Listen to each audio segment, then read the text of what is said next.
दिल्ली। खूबसूरती कई बार खौफनाक अंजाम तक ले जाती है। हुस्न, इश्क और मौत के त्रिकोण का सूफियाना फलसफा आजकल असल जिंदगी में हुस्न, इश्क और कत्ल हो चला है। ब्यूटी कॉन्टेस्ट में फाइनलिस्ट रह चुकी शैलजा द्विवेदी के कत्ल की वारदात और इश्क में जुनूनी हुए मेजर निखिल हांडा की गिरफ्तारी से सनसनी फैली हुई है। शैलजा की जिंदगी में आखिर किस चीज की कमी थी जिसने उनको पति के रहते मेजर निखिल हांडा के करीब ला दिया? यह अभी एक रहस्य है। बताया जा रहा है कि 2015 में नागालैंड के दीमापुर में दोनों की मुलाकातों का सिलसिला शुरू हुआ और 2017 में दोनों के रिश्ते गहरे हो चले। शैलजा के पति मेजर अमित की पोस्टिंग दीमापुर में थी और मेजर हांडा भी वहीं तैनात थे। दोनों एक दूसरे के पड़ोसी थे। दीमापुर से इस एक्स्ट्रा मैरिटल अफेयर की स्टोरी शुरू हुई और दिल्ली कैंट मेट्रो स्टेशन के पास शैलजा की लाश मिलने के साथ ही इसका अंत हुआ। इसके बाद मर्डर मिस्ट्री सुलझाने में पुलिस को ज्यादा वक्त नहीं लगा और मेजर हांडा मेरठ से पकड़ लिया। अचानक मेजर हांडा ने कैसे बनाया प्लान? पुलिस छानबीन में खुलासा हुआ है कि मेजर हांडा और शैलजा द्विवेदी के बीच चल रहे इश्क की जानकारी पति अमित द्विवेदी को हो गई थी। जब शैलजा की लाश मिली तो उसके बाद पति ने सबसे पहले मेजर हांडा से रिश्ते का जिक्र पुलिस से किया था। इस नाजायज रिश्ते की भनक मिलने के बाद पति ने शैलजा को चेतावनी दी थी, जिसके बाद वह मेजर हांडा से दूरी बनाने लगी थी। दीमापुर से शैलजा पति के साथ दिल्ली शिफ्ट हुई तो उधर मेजर हांडा तिलमिलाने लगा। शैलजा का एक बेटा भी है और वो घर को उजड़ने से बचाने के लिए हांडा से बातें कम करने लगी थीं।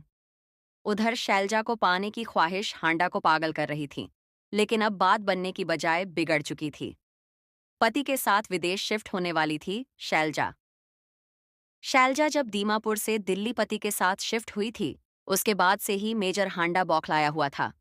Major Amit Delhi special course के लिए आए थे और इसके बाद अंतर्राष्ट्रीय संस्था यूनाइटेड नेशंस की पोस्टिंग पर वो विदेश जाने वाले थे। शैलजा पति के साथ विदेश जाने वाली थी।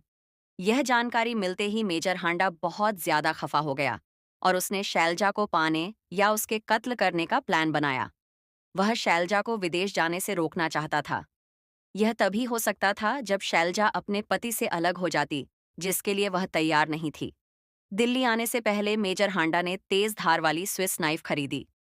हांडा को पता चला कि पैर में चोट लगने की वजह से दिल्ली के आर्मी बेस हॉस्पिटल में शैलजा का इलाज चल रहा है।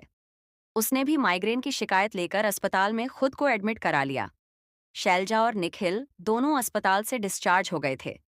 शैलजा फिजियोथेरेपी कराने अस्पताल जाती थी। हांडा ने अब अपने बेटे को उसी अस्पताल में भर्ती करा। मेजर हांडा ने बनाया कत्ल का प्लान। 2 कत्ल की सुबह यानी 23 जून को 8:30 पर उसने शैलजा को फोन किया। फिजियोथेरेपी कराने के लिए शैलजा 10:30 पर आरआर हॉस्पिटल पहुंची, जहां मेजर हांडा पहले से कार लेकर मौजूद था। शैलजा ने अपने ड्राइवर को जाने को कहा। वह मेजर हांडा की कार में बैठी। कार लेकर हांडा शैलजा को इधर उधर घुमाता रहा और अफेयर जारी रखने को कहा। शैलजा इनकार करती रही, जिसके बाद मेजर हांडा ने कत्ल के प्लान को अंजाम दिया। स्विस नाइफ निकाली, शैलजा का गला रेता, उसे दिल्ली कैंट मेट्रो स्टेशन के पास सड़क पर फेंका।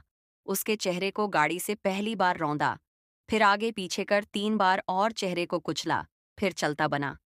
मेजर हांडा ने सोचा था कि चेहरे को कुचलने से गला रेतने के सबूत मिट जाएंगे और यह हादसा मान लिया जाएगा। उसने यह भी सोचा होगा कि पुलिस अस्पताल में उसकी मौजूदगी के बारे में पूछेगी तो वो बता देगा कि बेटा भर्ती है। लेकिन उसके मंसूबे धरे के धरे रह गए। पोस्टमार्टम से पता चला कत्ल हुआ। पुलिस शैलजा की लाश लेकर गई। उधर मेजर पति उसको तलाशते पुलिस स्टेशन पहुंचे और गायब बीवी की लाश की शिनाख्त कर ली। पति ने मेजर हांडा पर शक जताया। पुलिस ने शैलजा की कॉल डिटेल निकाली, जिसमें आखिरी कॉल मेजर हांडा ने की थी। इसके बाद हांडा का फोन स्विच ऑफ निकला। सीसीटीवी में हांडा अस्पताल में शैलजा के साथ जाते दिख गया। पुलिस ने हांडा के मोबाइल को सर्विलांस पर ले रखा था। जैसे ही मेजर हांडा की लोकेशन मेरठ में मिली, वो पुलिस की गिरफ्त में आ गया, जिसके बाद कत्ल की गुत्थी सुलझ गई। मेजर हांडा ने बहुत शातिर प्लान बनाया था, लेकिन शायद वह भूल गया था कि कातिल कितनी भी कोशिश कर ले, जुर्म के सुराग पीछे छोड़ ही जाता है।